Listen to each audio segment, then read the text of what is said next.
Hey, Brad Squad, it's executive producer Jill Gould, aka Jilly Bean. Today I'm in front of Judson Memorial Church in Washington Square Park, New York City for a big celebration because immigrant activist Jean Montrevil has returned to the United States after more than 3 years of deportation to Haiti. We had Jean's family on Brad Show Live as he was being held in ICE detention right before his deportation.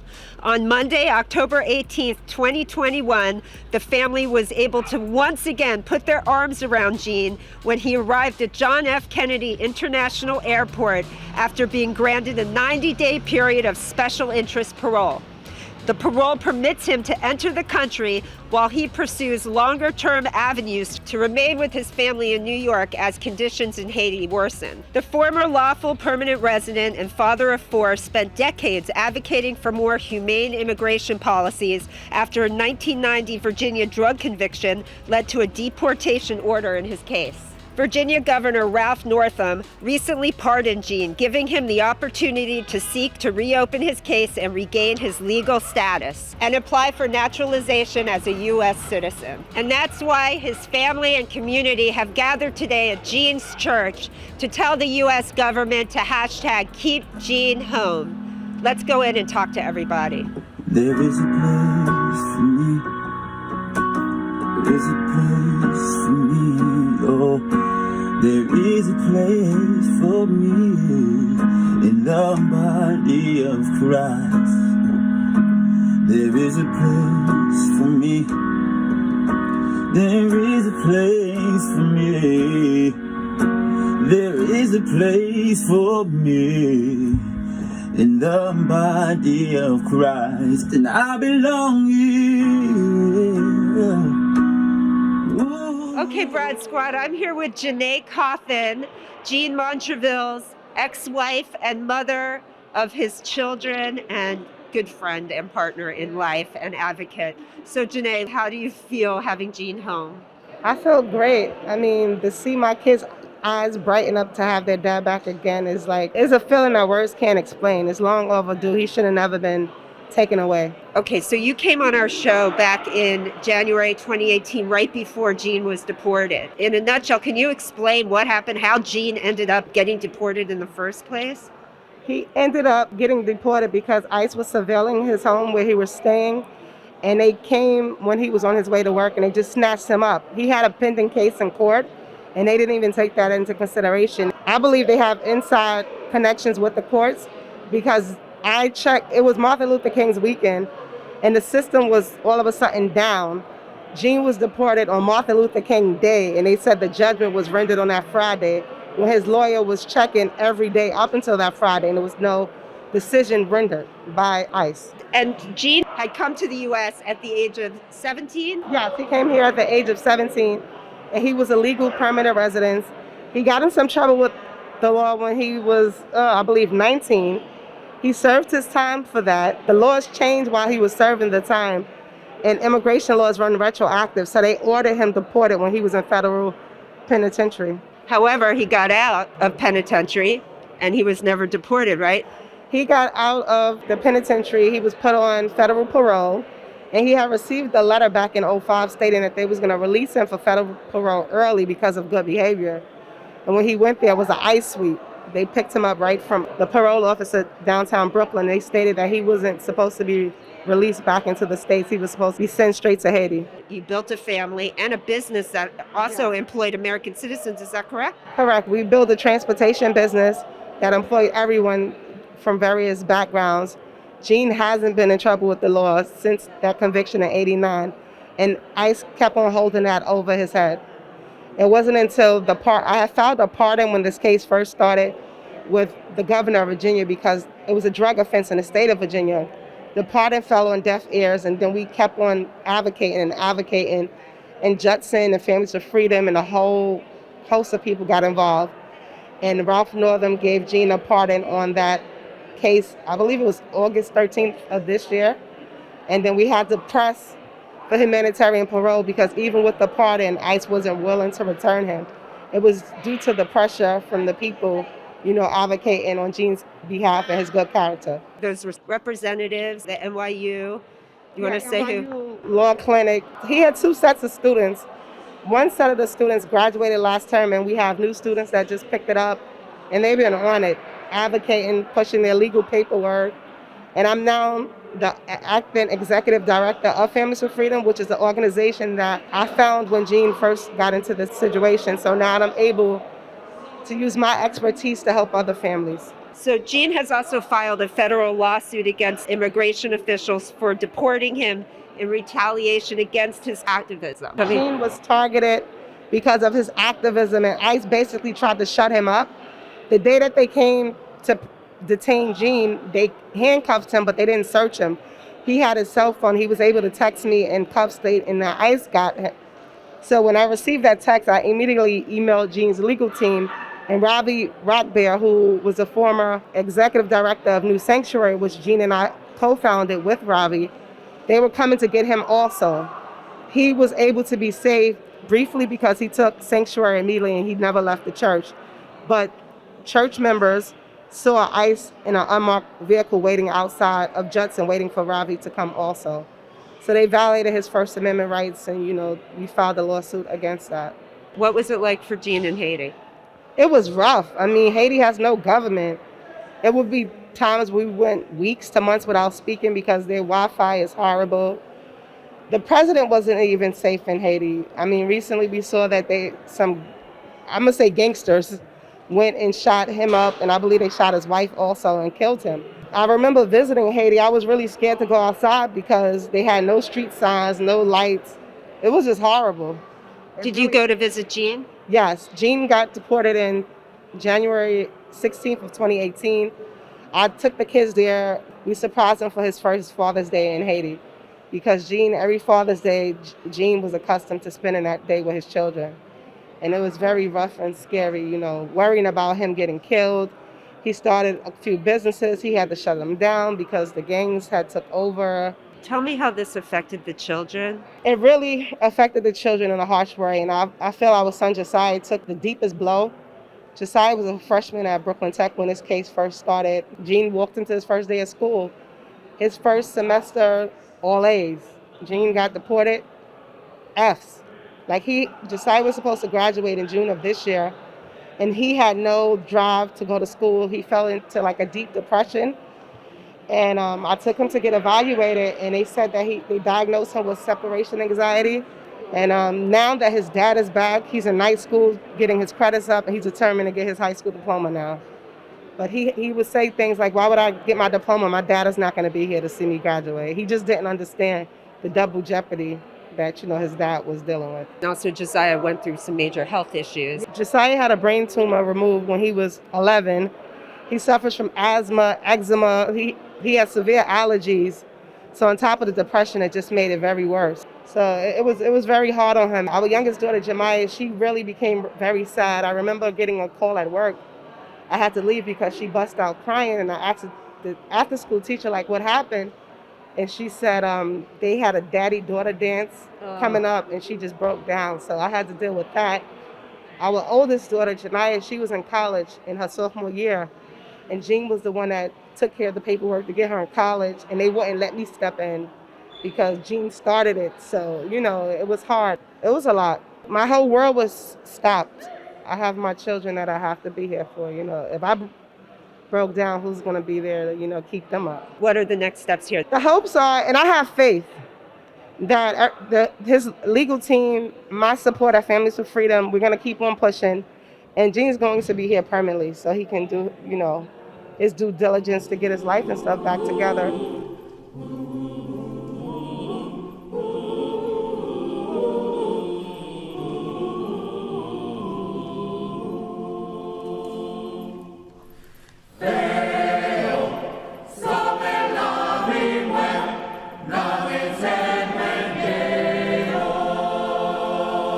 I'm here with Josiah, Janae, and Jemiah, 3 of Jean's children. You guys, how do you feel having your dad home? I'm feeling, a lot right now. First of all, I'm very excited and happy to have him home.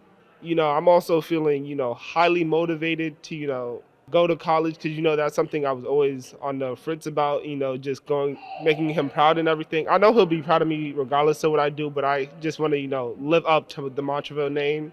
I'm just happy to have him here, right around my birthday time too. Feels like an early Christmas present. Just excited to be here with him, have a couple questions to ask him, gone through the last 3 years without him. So just some things I miss doing that I'm excited to do now. You're almost 18 now, right? My birthday's in a month, Okay. and I'll be 18. How did it affect you when your father left? Well, for me, I kind of shut down a little bit, like after it had all sunk in. For a period of time, I kind of went on with life, living as everything was normal. But then I had to, it sunk in that, things weren't all right. My father was gone, and I was really distraught about it. Kind of broke down, shut down in school.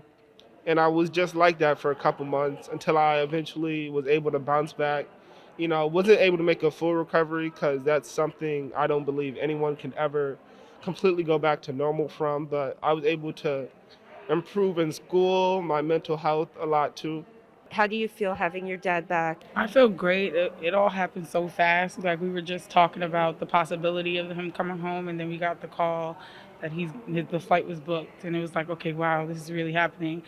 It really affected all of us, especially me and my siblings, because I felt like my siblings were so young at the time, and it was at a pivotal moment in their growth period. So I feel like it distracted them. It distracted me from school. I started failing classes. Like, it was really stressful. And I felt like I had to be there for my brother and sister, because they didn't really understand like what was going on, especially my little sister. She was so young at the time. And like, I remember it from like when Josiah was first born, like going to see him through a glass. Like, it was really traumatizing. I don't think any kid should have to go through that.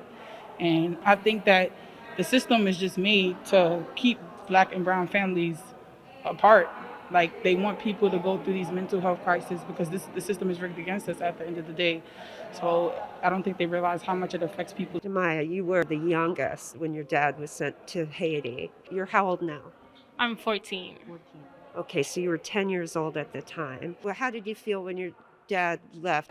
I didn't really understand. I was just so in denial. Even now, I feel like my mind just blocked out those memories. I can't really remember like what happened, or like what time period it really was, or like what was going on in my life. It was just, everything just blocked out. It felt so unreal. How is it for you having him home? It definitely feels like weirdly normal. Like, he'll just wake me up, oh, Jemai, time to go to school. You want some breakfast? Yeah. It just He feels loves normal. cooking breakfast for everybody. Yeah. Definitely, like, the puzzle is finally completed. So this experience, I understand, has made you concentrate on a career in immigration law. Is that right? Yeah. Tell me about that. I felt like watching what happened to my father and watching the stuff I see on the daily, it has really pushed me to get my education and educate people and learn about immigration law so I can help families. Like, my family has been helped so much. So that's my goal, and that's what I'm going to pursue.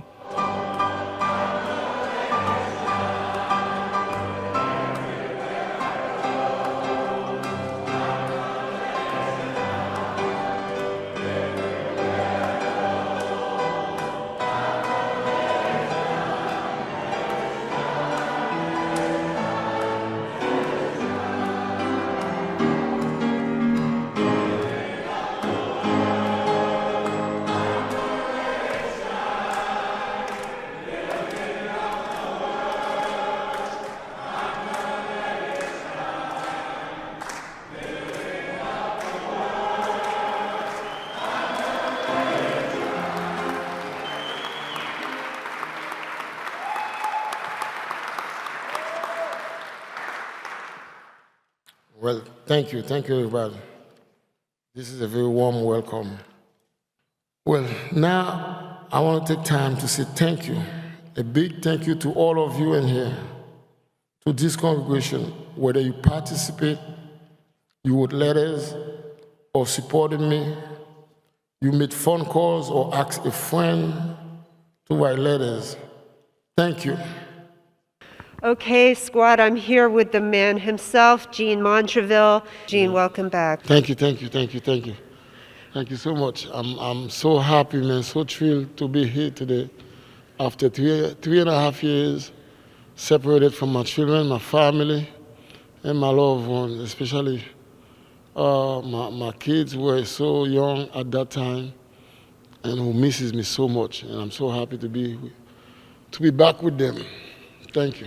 You're here on 90-day humanitarian parole in order to continue to fight to remain in the country and to become a citizen. What are the next steps? Well, the next step is we are in negotiation with the government.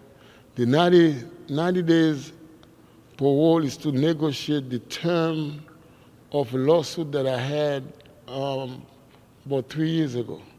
So we're hoping now the government can probably ease off and get my case reopened at the BIA, and then hopefully I win at the BIA, and then I can get my permanent residence back.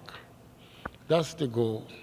I've been fighting the system for over 20 years, since 1994, a long time, and finally I'm seeing the light at the tunnel.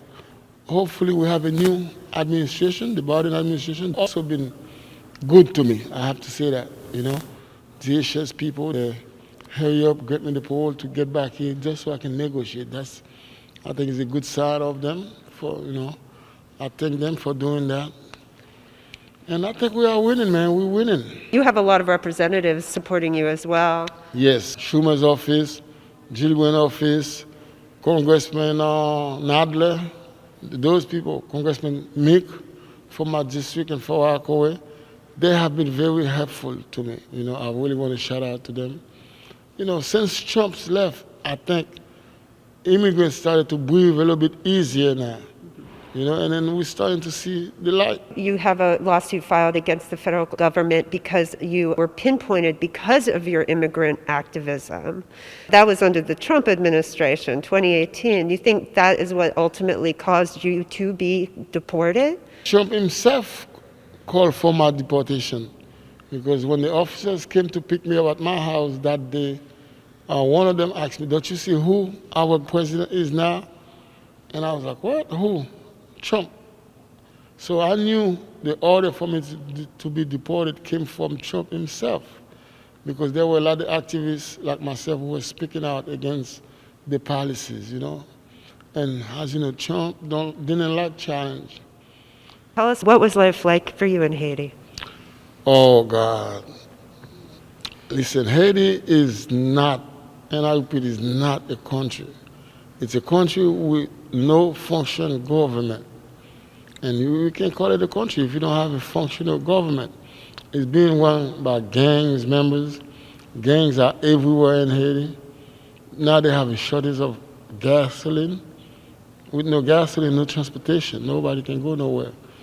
And you have what they call the random kidnapping.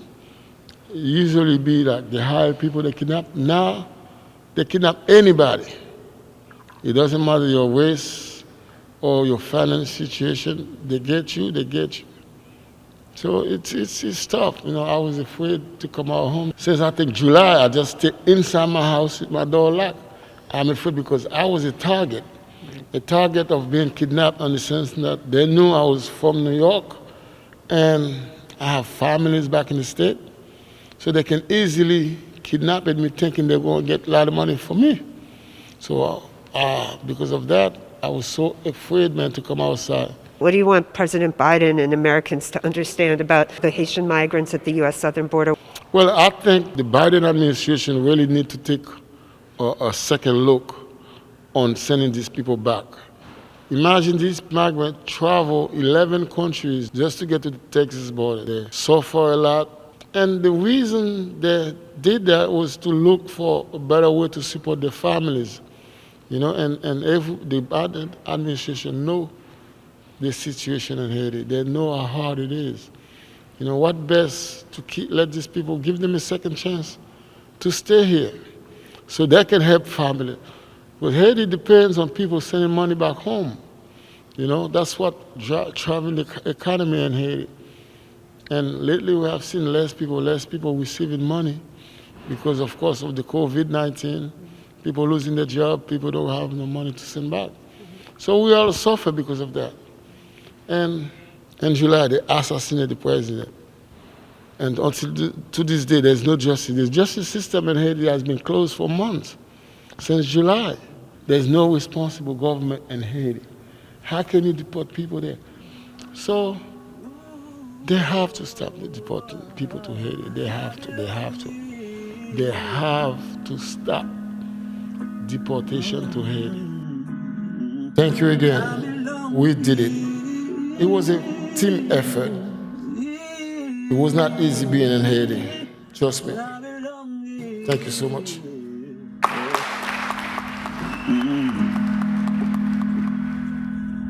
All right, Brad Squad, we went to church today and we really got to see what family and community mean, seeing Jean Montrevil home with his children. And of course, we're going to follow his case. For more information, you can go to bringjeanhome.org. Thanks, Brad Squad. Back to the studio.